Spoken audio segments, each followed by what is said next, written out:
मित्रों नमस्कार।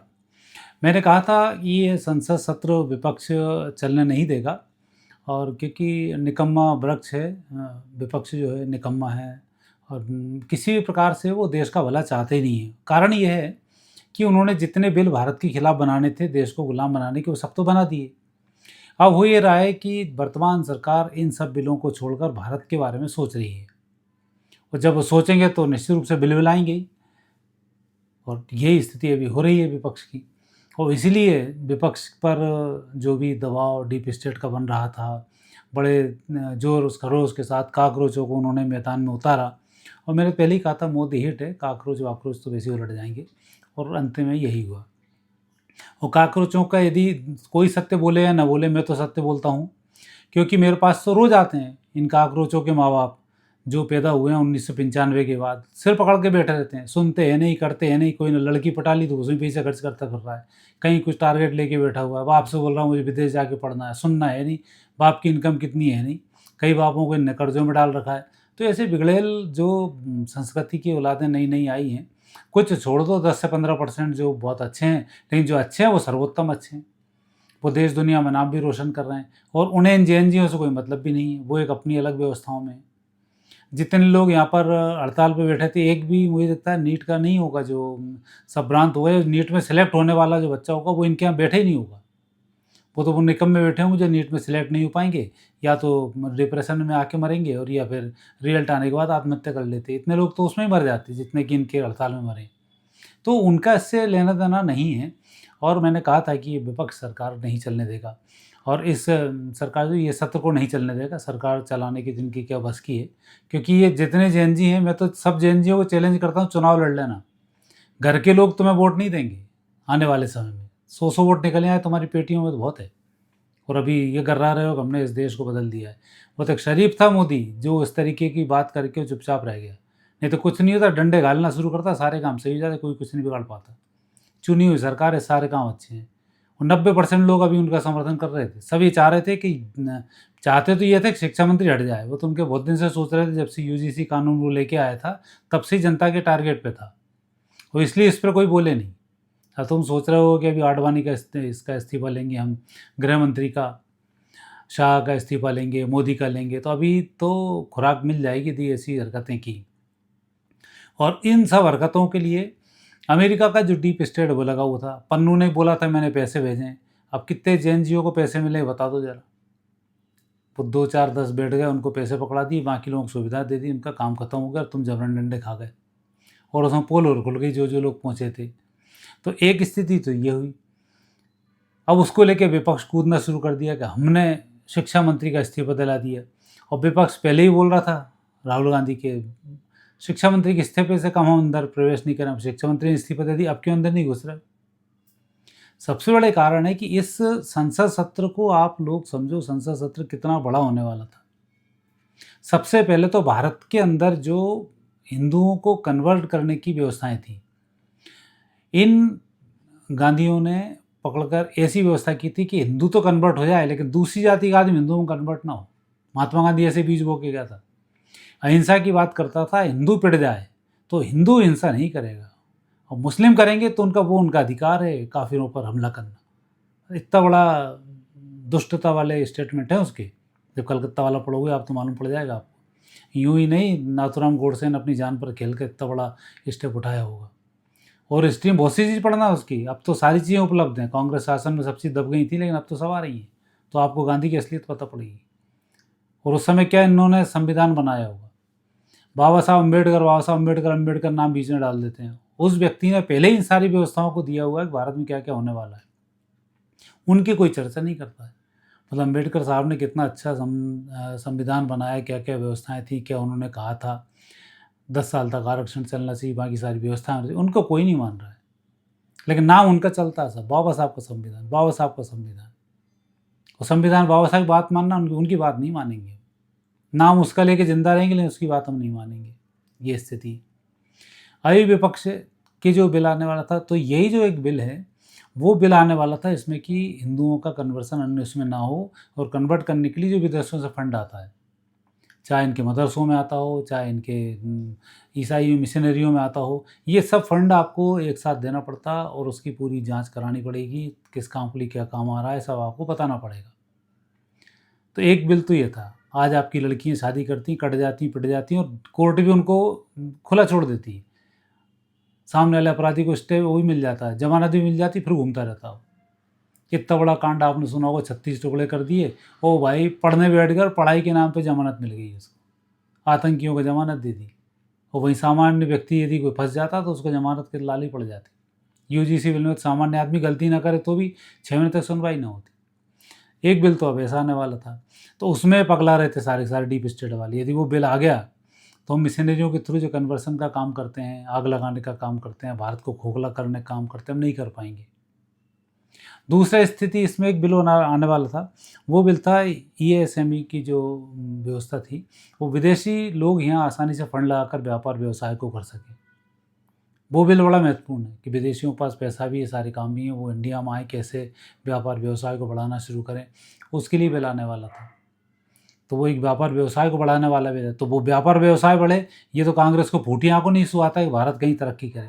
इसलिए तो अंबानी, अडानी जो व्यापारी बढ़ता है वो उसके पीछे पड़ जाते हैं, ताकि इस देश में तरक्की हो ना और देशवासी परेशान होते रहें। ममता बनर्जी ने तो देखा ना, इतना बड़ा टाटा प्लांट डाला था टाटा ने, उस प्लांट को सिंगरूर में उसने लगने नहीं दिया और स्थिति उसकी खराब कर दी। कोई भी वामपंथी नहीं चाहता इस देश में उद्योग धंधे पनपें, इसलिए जब वामपंथियों का प्रभाव ज़्यादा था तब हर बार फरवरी मार्च से जब हड़ताल शुरू होती थी तो अप्रैल तक जाती थी, ताकि आप अपने टारगेट को पूरा नहीं कर सकें। एक बिल आने वाला था इसमें शिक्षा सुधार, जिसकी यही बात कर रहे हैं। जेएनजी भी बैठे थे, खुद भी बोल रहे थे कि शिक्षा में सुधार करो, नीट में ये हो गया वो हो गया। तो कई साल से होते चले आए, पहले तो सीधी सीधी नकल ही होती चली आई है। तो उस बिल के संशोधन की बात आई, जब वो बिल पटल पे आ गया तो भी चिल्ला रहे थे। कोई तो एक काम ढंग से कर लो, कोई बात कर लो कि अपनी बात के धनी तो बन जाओ। फिर वो राहुल बोलता है मैं कभी वापस नहीं लेटता, अपने शब्दों से पलटता नहीं हूँ, मैं कभी माफ़ी नहीं मांगता हूँ। हरकतें उसकी ऐसी हैं कि वो अभी दिख रहा है क्लियर कि वापस तुम लौट के चले आए। तो ये स्थिति है किस्म होने वाली थी। दूसरा न्याय, कि न्याय प्रणाली का कि बिना देश में तरक्की संभव नहीं है।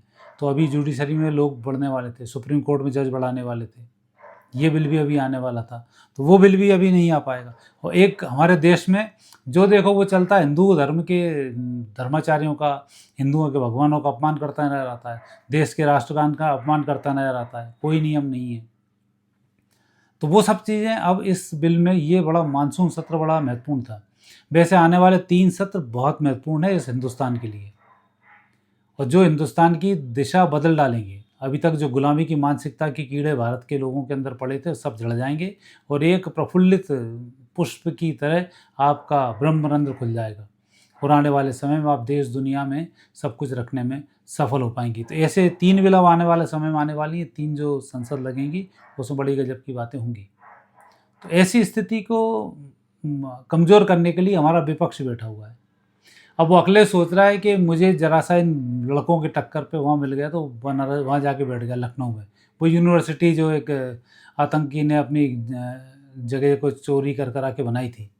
तर्क ये दे रहा है कि जो यूनिवर्सिटी बनाई है इसको तोड़ो मत, सरकार इसको अपने अधिग्रहण में कर ले और इस पर यूनिवर्सिटी यथा चलती रहे, और जैसे ही बाई चांस कहीं हमारी सरकार आ जाए तो हम वापस उसी आतंकी को ये सब चीज़ें पकड़ा दें। मतलब इतनी बचकाना बयान दे रहा, मूर्खता भरी बात उनके सामने।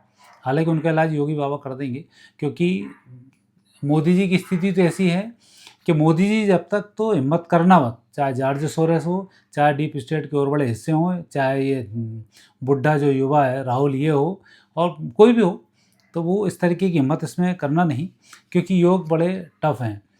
नरेंद्र मोदी जी की कुंडली में मैंने अभी बताया था, नरेंद्र मोदी की कुंडली है, राशि वृश्चिक है, मंगल की महादशा उनको चल रही है, मंगल की महादशा हमारे देश को चल रही है, और राहुल गांधी को मंगल की महादशा चल रही है। आपने देखा ना, रावण और राम एक राशि, कृष्ण और कंस एक राशि, तो वैसी स्थिति अभी यहाँ पर भी बनी हुई है। तो ये हारने वाले हैं सारे के सारे, इनके दम इनमें बचेगी नहीं कि ये कुछ कर पाएंगे। तो ऐसी नेगेटिव स्थिति यहाँ पर अभी निर्मित हो रही है। तो इस प्रकार का जो बिल है ये बड़े महत्वपूर्ण चीज़ें हैं। इन महत्वपूर्ण चीज़ों भारत को विजय श्री की प्राप्ति होने वाली है। भारत की कुंडली में ऐसे योग बन रहे हैं कि ऐसी समस्याएं आएंगी वो भारत विजय को प्राप्त करेगा।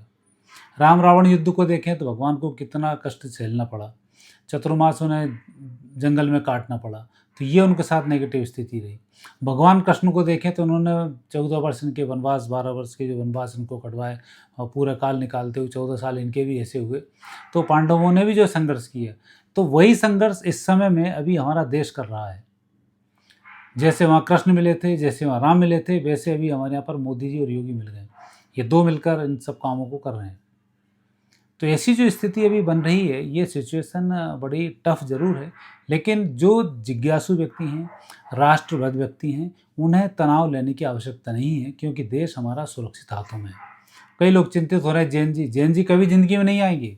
यहाँ इंडिया में मदरसा साहब पढ़ाई नहीं है कि हर कोई भी आए और 2 चीज़ पढ़ ले और बक बक करने लग जाए, साहब पृथ्वी चपटी है और सूर्य कीचड़ में डूब रहा है और आदमी स्वीकार कर ले। कोई स्वीकार करने वाला नहीं है। और उनमें से 15% हमेशा हिंदुओं के साथ रहते हैं। अभी कलकत्ता की वोटिंग देखी, कई जगह जहाँ हिंदुओं का 55% के लोग अगर हिंदू थे, वहाँ बीजेपी को 60 से 65% वोट मिले। तो स्वाभाविक है उन लोगों ने यहाँ भी वोट दिए। तो ऐसा नहीं है कि उनके लोग भी उनके साथ आते हों। उन लोगों में भी संभ्रांत और पढ़े लिखे लोग हैं जो इस समय देश के साथ में। तो देश का जो साथ है, बहुत अच्छे लोगों का भी साथ मिला हुआ है और देश लगातार तरक्की कर रहा है। यह संसद सत्र तो नियम तो ये है कि संसद में चिल्ला-चोट करते रह जाएँ। यदि आप संसद के अध्यक्ष हैं, यदि ये चाह लें कि हमें संसद सत्र लगाना है और सब वोटिंग करानी, तो हो जाएगा। इनको बाहर करके भगा के और सारा काम किया जा सकता है। लेकिन मोदी जी हैं, चूँकि सम्भ्रांत तरीके से काम करने जान रहे हैं, इसलिए इन सब की उन्हें चिंता हो रही है, इन सबको लेके चलने की वो बात कर रहे हैं। कांग्रेस होती है वैसे विरोध बीजेपी करती, तो बीजेपी में डंडे पड़वा के सट देती इनमें और चुपचाप बैठ के बिल पास कर लेते। बोन ने बिल एक पास कर ही लिया था, जिसमें कि यदि कोई मुसलमान आपके ऊपर आरोप लगाता है, तो लगाते ही हिंदुओं की सुनवाई 6 महीने नहीं होगी। वो SC/ST एक्ट से ज़्यादा खतरनाक एक्ट था। और ये बलवा करके भी यदि मारते हैं एक व्यक्ति को, तो भी उन पे बलवा माना जाएगा, इस पे नहीं माना। ऐसे नियम थे उनके। वो बिल संयोग था कि पास नहीं हुआ, नहीं तो स्थिति बहुत खराब हो रही होती।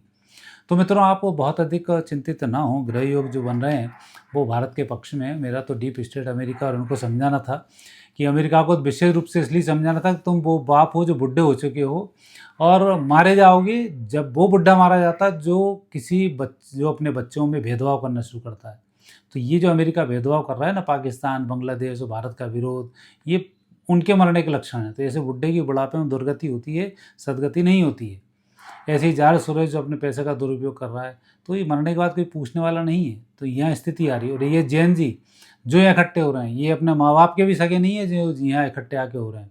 तो इनके चक्कर में मत पड़ो। और माँ बाप से मेरा निवेदन है कि अपने बच्चों को अच्छे संस्कार देने की कोशिश करो। इस प्रकार से जैन जी वैन जी बन के रहे तो कोई कहाँ टंगा मिलेगा, कोई कहाँ टंगा मिलेगी, ऐसी स्थिति बन रही है। आने वाला समय और भी टफ होता जा रहा है। राष्ट्रभक्ति ही इस समय सर्वोपरि होना चाहिए। बाकी की भगवान की पूजा बाद में करो, लेकिन राष्ट्रभक्ति प्रथम क्यों? 2030 तक राष्ट्र बदलने वाला है और हिंदू राष्ट्र होने वाला है और सनातन संस्कृति का परचम लहराने वाला है। तो जितना हो सके सनातन संस्कृति को जानने की, पहचानने की जिज्ञासाएं रखो। मंत्र पर विश्वास रखो, भगवान पर विश्वास रखो। वो फर्जी गुरुओं से बचो जो आज के आए दिन रोज़ इंस्टाग्राम पर उखड़ उखड़ के सामने आ रहे हैं। तो आप अपने स्वविवेक का निर्णय लो और आप आगे बढ़ो। तो जैन जी, आपके अंदर इतनी शक्ति है कि आप कई गुना रूप से अमेरिका को वैसी टक्कर दे सकते हो। जरा से एक 10वीं फेल जैन जी ने ही उठाकर इनके प्रधान के जो अभी 10th क्लास की जो आंसर सीटें आई थी, उस जरा से जैन जी ने लेकर निकाल दिया था कि ये गलती हो रही तुम्हारी।